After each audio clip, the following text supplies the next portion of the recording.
안녕하세요. 혹시 요즘 들어 은퇴라는 단어가 부쩍 마음을 무겁게 하진 않으세요?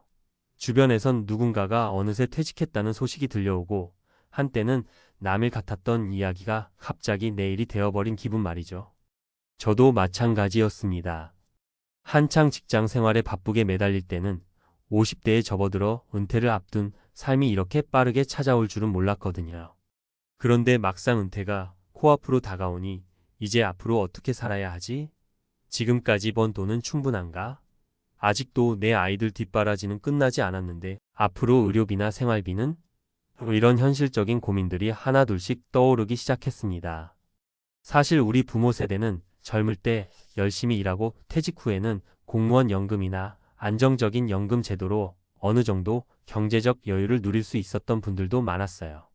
하지만 최근에는 생애 주기가 달라졌고 평생 직장은커녕 50대 중반 전후로 퇴직하는 게 일반적이 되면서 막상 은퇴 이후에는 새로운 준비 없이 그냥 쉬고만 있을 수가 없는 상황이 되었죠. 게다가 길어진 수명 덕에 은퇴 후에도 3040년 가까이 살 수 있다는 이야기는 이제 낯선 말이 아니잖아요. 그러다 보니 경제활동을 하지 않는 시간은 점점 길어지는데 연금은 부족하고 그래서 현금 확보라는 말이 은퇴를 고민하는 50대에게 유난히 뼈아프게 다가오는 것 같아요. 그렇다면 왜 현금 확보가 중요할까요? 오늘 저는 그 부분을 좀 더 편안한 구어체로 그리고 실제 사례를 바탕으로 말씀드리려 해요. 은퇴를 준비하는 데 있어 현금이 필요하다는 건 누구나 아는 사실이지만 막상 어디서부터 어떻게 시작해야 할지 모르는 분들이 많거든요. 오늘 이야기 들어보시고 작은 힌트라도 얻어 가셨으면 좋겠습니다. 1. 은퇴 후 삶의 전환점 현금은 왕캐시 이즈 킹. 가끔 TV나 신문에서 부동산이 답이다. 주식이 답이다. 해외 투자 상품을 노려라. 이런 식의 투자 정보를 많이 보실 거예요. 저도 한때는 이런 정보들을 눈 크게 뜨고 지켜보곤 했습니다. 그런데 정작 은퇴가 다가오고 나니 뭐니 해도 당장 쓸 수 있는 현금의 중요성이 절실해지더라고요. 혹시 갑작스런 병원비나 자녀가 급히 필요한 돈을 요청할 때 혹은 예기치 못한 생활비 출혈이 생겼을 때 장기 투자 상품에만 재산이 묶여 있으면 당황하게 됩니다.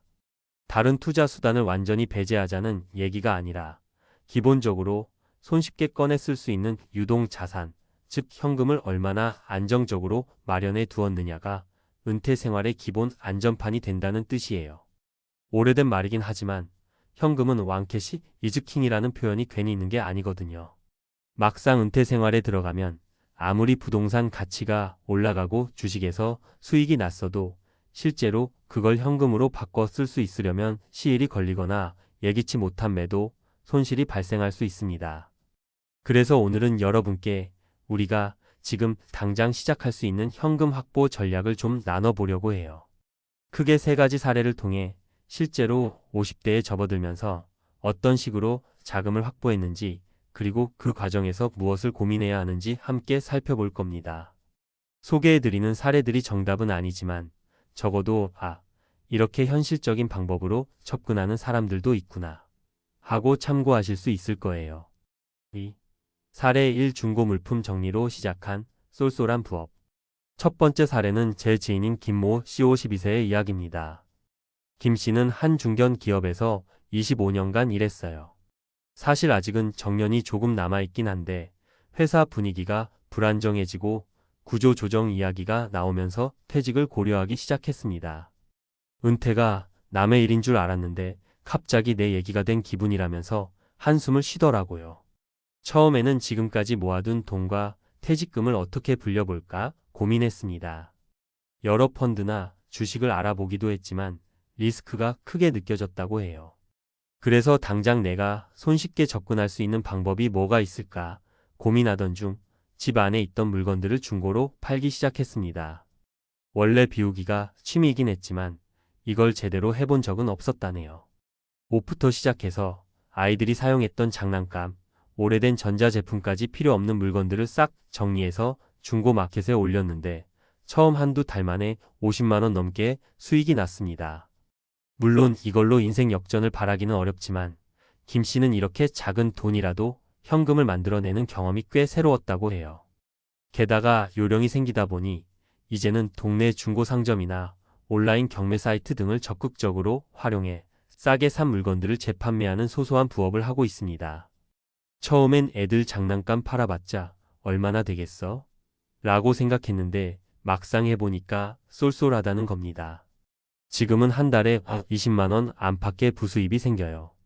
그 돈을 바로 생활비에 쓰지 않고 소액 정기예금이나 단기 상품에 넣어서 조금씩 불리고 있답니다. 김 씨 말로는 이제 뭘 새로 사려고 해도 이걸 나중에 되팔 때를 생각하게 된다라면서 재밌게 웃더군요. 중요한 건 이런 작은 노력이 은퇴 후에도 내가 뭔가를 생산해낼 수 있다는 자신감으로 이어졌다는 거예요. 당장은 큰 돈은 아니지만 이 부업을 통해 삶의 활력이 생기고 무엇보다 퇴직금에 손대지 않고도 현금을 조금씩 굴릴 수 있게 됐다는 점이 큰 이점입니다. 3. 사례 이 부동산 다운사이징으로 버린 짐은 짐만이 아니었다. 두 번째 사례로는 이 모 씨 55세의 이야기를 해볼게요. 이 씨 부부는 원래 서울 외곽에 방이 넉넉한 아파트에 살고 있었습니다. 아이들이 다 컸고 대학도 졸업할 무렵이라서 굳이 큰 집이 필요 없다는 생각이 스멀스멀 들었다고 해요. 하지만 한국 사회에서는 보통 집을 줄인다는 게 쉽게 받아들여지지 않잖아요. 더 큰 집으로 가야 성공했다라고 느끼는 경향도 있고 집값이 언제 오를지 모르니 웬만하면 팔기보다는 버티는 걸 선호하기도 하고요. 이 씨 부부도 처음에는 집을 줄여서 현금을 확보한다는 아이디어에 거부감이 있었다고 합니다. 그런데 아이들이 독립할 준비를 하면서 굳이 우리가 큰 집 유지하느라 관리비니 공과금이니 부담을 져야 할 이유가 있을까? 라는 현실적인 질문이 떠올랐다는 거예요. 특히 은퇴를 하게 되면 들어오는 수입이 뚝 떨어질 텐데 큰 집을 굳이 고집할 필요가 없다는 결론에 이르렀습니다. 결국 이 씨는 과감하게 지금 살던 아파트를 매도하고 같은 지역의 중소형 아파트로 다운사이징을 했습니다. 그리고 그 차액으로 상당한 현금을 손에 쥐게 됐죠. 은퇴 이후에 안정적으로 생활할 수 있는 비상금이 생긴 겁니다. 처음엔 이사 과정이 번거롭고 집이 작아지면 불편하지 않을까? 하는 걱정도 있었는데 막상 살아보니 생각보다 나쁘지 않다고 해요. 어차피 애들도 다 나가서 우리 부부 둘이 지내는데 이 정도면 충분하다라면서 삶의 방식 자체가 간소화되는 장점도 생겼습니다. 더 흥미로운 건 이 씨 부부가 집을 줄이자고 결심하면서 집 안에 오래된 물건들을 상당수 정리했다는 점이에요. 가구, 살림살이부터 불필요한 서류까지 모조리 추려내니까 자녀들을 향한 과거의 부담감이나 아쉬움, 그리고 난 항상 이만큼의 공간과 물건을 유지해야만 한다는 압박감마저 덜어졌다고 합니다.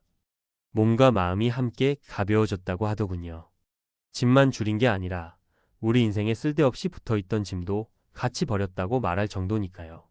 이처럼 부동산 다운사이징은 은퇴 이후의 삶을 준비하는데 꽤 효과적인 현금 확보 전략이 될 수 있습니다. 물론 주택시장 상황을 잘 보아야 하고 세금 문제나 가족의 동의 같은 현실적 변수가 많지만 막연히 버티는 것보다 필요한 집을 필요한 시기에 선택함으로써 생기는 이점이 생각보다 크답니다. 4. 사례 3. 퇴직금연금을 활용한 적절한 재투자. 마지막으로 소개할 분은 박모 씨 57세인데요. 이미 작년에 회사에서 퇴직을 했습니다. 어느 정도 퇴직금도 나왔고 소규모 개인연금과 국민연금을 더해 매달 최소한의 생활비는 마련할 수 있었죠. 그런데 갑작스러운 의료비나 자녀 결혼 자금 같은 일시불 비용이 들 때마다 퇴직금이 순식간에 줄어드는 걸 보면서 위기감을 느꼈다고 해요.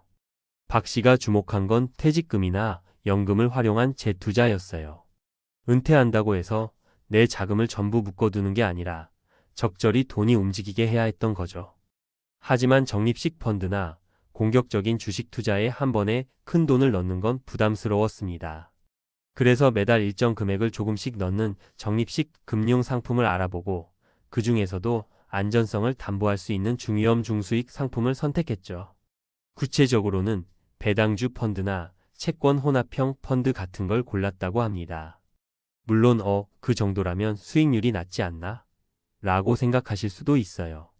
박 씨도 큰 수익을 바라고 한 건 아니었답니다. 대신 상대적으로 안정적인 배당 수익을 노리면서 원금을 조금씩이라도 늘려가자는 전략이었죠. 매달의 배당금이나 분배금을 생활비 알파로 쓸 수 있게끔 해서 퇴직금을 한 번에 소진하지 않도록 장치를 마련했습니다. 여기서 중요한 건 박 씨가 처음부터 모든 돈을 재투자하지 않았다는 점이에요. 퇴직금 중 일부는 아예 생활비 통장에 넣고 또 일부는 정기예금으로 묶어서 아주 긴급할 때 쓰는 용도로 보관해 두었습니다. 그러니까 안전판이 존재하는 상태에서 어느 정도는 투자 상품을 굴리는 거죠. 이렇게 하니까 심리적인 부담도 덜하고 매달 꾸준히 소득이 들어온다는 느낌이 있으니 은퇴 후에도 난 아직 경제활동 중이야 라는 자신감이 생긴다고 해요. 물론 재투자에도 리스크는 있습니다. 금융시장이 흔들리면 펀드 손실이 날 수 있고 배당률이 낮아질 수도 있죠. 하지만 박 씨가 강조하는 건 지금 당장 큰 돈이 나와야 하는 상황이 아니면 매달 조금씩 들어오는 소득의 힘이 꽤 크다라는 거였습니다. 일을 하지 않아도 내 돈이 조금씩 일해서 불어나는 걸 체감하면 그래, 아직은 버틸 수 있겠구나라는 안도감이 든다는 겁니다. 5. 은퇴 생활에서 현금 확보가 주는 심리적 안정감. 위의 세 사례를 통해 은퇴가 가까워지면 결국 현금 흐름을 어떻게 꾸준히 만들어갈 것인가가 가장 큰 숙제가 된다는 점을 알 수 있어요. 사람마다 상황이 다르고 성격이나 가치관, 가족 사정이 다르겠죠. 누군가는 과감하게 부동산을 줄여서 현금을 확보하는 게 맞을 수 있고 누군가는 소소한 부업을 통해 매달 조그맣게나마 돈이 들어오는 구조를 만드는 것이 맞을 수 있습니다. 또 다른 분은 적절한 재투자를 통해 내 돈이 계속 숨쉬고 움직이도록 하는 방식을 택할 수도 있겠죠. 그런데 공통적으로 놓치지 말아야 할 포인트는 심리적 안정감을 어떻게 유지하느냐입니다. 은퇴 이후에는 수입이 크게 줄어드는 만큼 돈이 나갈 때마다 불안감이 엄습하거든요. 내가 이 돈을 쓰고 나면 다음 달에 괜찮을까? 지금 1,000만 원을 지출하면 몇 달 뒤에 혹시 큰일이라도 생기는 건 아닐까? 이런 생각이 머릿속에서 떠나질 않습니다. 그래서 현금 확보가 중요한 거예요. 언제든 꺼내 쓸 수 있는 돈이 있다는 사실만으로도 심리적으로 안정감을 느낄 수 있으니까요. 특히 은퇴 초기에 이제는 내가 매달 월급을 받지 못한다라는 점이 크게 와닿을 텐데 그럴 때 손에 현금이 있다면 훨씬 마음이 편안해집니다. 그렇다고 무작정 현금을 쌓아두기만 하면 인플레이션으로 가치가 떨어지니 어느 정도 장기 투자를 병행하되 최소한의 비상금은 꼭 마련해 두는 게 좋겠죠. 6. 지금 당장 시작할 수 있는 소소한 팁? 마지막으로, 그래, 현금이 필요하다는 건 알겠는데 지금 당장 뭐부터 해야 하지? 라는 분들을 위해 소소한 팁 몇 가지를 말씀드릴게요. 통장 쪼개기. 월급이나 퇴직금이 들어오는 통장을 최소한 23개로 쪼개보는 겁니다. 생활비 통장, 비상금 통장, 투자 통장 등 목적별로 분리해두면 내 돈의 흐름이 한눈에 보이고 지출 관리가 쉬워집니다. 중고거래 또는 불필요한 구독 서비스 정리. 김씨 사례처럼 집 안 구석구석에 잠자고 있는 물건들을 한번 살펴보세요. 처음엔 손이 좀 가지만 막상 해보면 생각보다 재미도 있고 쏠쏠하게 현금을 만들 수 있습니다. 동시에 매달 자동이체로 나가던 OTT, 잡지, 음악, 스트리밍 등 구독 서비스를 점검해서 지금 내가 정말 필요로 하는가를 따져보면 매달 12만 원씩이라도 아낄 수 있답니다. 금융상품 리밸런싱. 예전에 가입했거나 투자해둔 상품들을 그대로 방치하고 있진 않으신가요? 주기적으로 점검하고 내 상황에 맞는 상품으로 갈아타거나 추가로 가입할 건 없는지 확인해야 해요. 요즘엔 간단한 연금 저축 계좌부터 ETF 등 비교적 문턱이 낮은 투자 상품도 많으니 분산 투자를 염두에 두고 보시면 좋습니다. 네트워크 활용. 은퇴 후에도 소일거리를 찾거나 가볍게 할 수 있는 아르바이트를 구할 때 의외로 지인 네트워크가 큰 힘이 됩니다. 입소문을 내거나 함께 프로젝트를 진행하며 작게나마 수익을 창출할 수 있거든요. 나는 이제 직장인이 아니니까 라고 손 놓지 마시고 주위에 도움이 될 만한 네트워크가 있는지 살펴보세요. 7. 마무리하며. 여러분께 조금 긴 이야기를 드렸습니다만 그만큼 은퇴를 앞둔 50대에게 현금 확보라는 주제는 간단치 않습니다. 하루아침에 뚝딱 만들어지는 것도 아니고 무엇보다 내가 어떻게 살아가고 싶은가? 라는 인생관과도 깊이 연결되어 있거든요. 대출이나 사기성 투자 같은 극단적인 선택에 뛰어들기보다는 내가 당장 시도할 수 있는 작은 방법부터 차근차근 해보는 게 어떨까요? 위의 사례들처럼 중고 거래나 다운사이징, 소액, 재투자 같은 것들이 작은 발걸음이 될 수 있습니다. 은퇴를 앞두고 계시다면 이제 나는 더 이상 쓸모가 없지 않을까? 라는 불안이 찾아올 수도 있어요. 저도 언젠가 그런 생각을 했었습니다. 하지만 막상 주변 분들을 만나보면 은퇴 후에 더 멋진 삶을 사는 분들이 의외로 많아요. 그분들의 공통점은 현실 감각을 갖추고 미리 준비를 시작했다는 겁니다. 누구나 처음엔 불안하고 두렵습니다. 그 두려움을 조금이라도 덜기 위해선 현금 흐름의 안전장치를 마련하는 것부터 착수해 보시길 추천드려요. 앞으로도 혹시 더 구체적인 팁이 필요하시다면 주저하지 말고 전문가의 도움을 구해보는 것도 좋습니다. 세금, 금융, 부동산, 여러 방면으로 조언을 받을 수 있는 창구가 많아졌고, 정부에서도 중장년층을 위한 재취업이나 창업 지원 제도를 운영하고 있으니까요. 이제 곧 은퇴니까 더는 의미 있는 일을 할 수 없어라고 자신을 가두기보다는 내가 쌓아온 경험과 자산을 바탕으로 새로운 길을 찾아보자는 마음으로 준비를 시작해 보시면 어떨까 싶습니다. 길고도 짧은 은퇴 후의 삶, 얼마나 남았는지는 아무도 확신할 수 없습니다. 그래서 더욱 지금의 나를 돌보는 일이 중요해요. 오늘부터라도 작은 것 하나씩 현금을 확보하고 지키는 습관을 들이면 미래의 자신이 조금은 더 편안해질 겁니다. 우리 모두 지금 당장 할 수 있는 것부터 시작해 보자고요. 분명 작은 변화가 모여 큰 안도감과 여유를 만들어줄 거라 믿습니다. 여기까지 저와 함께 하셨다면 아마 머릿속에 벌써 나도 한번 집을 정리해 볼까? 지금 들고 있는 펀드 한번 점검해 봐야겠다 하라는 생각이 떠오르셨을 거라고 믿습니다. 부디 이 글이 은퇴 후의 삶을 좀 더 긍정적으로 바라보는 계기가 되었으면 좋겠네요. 감사합니다.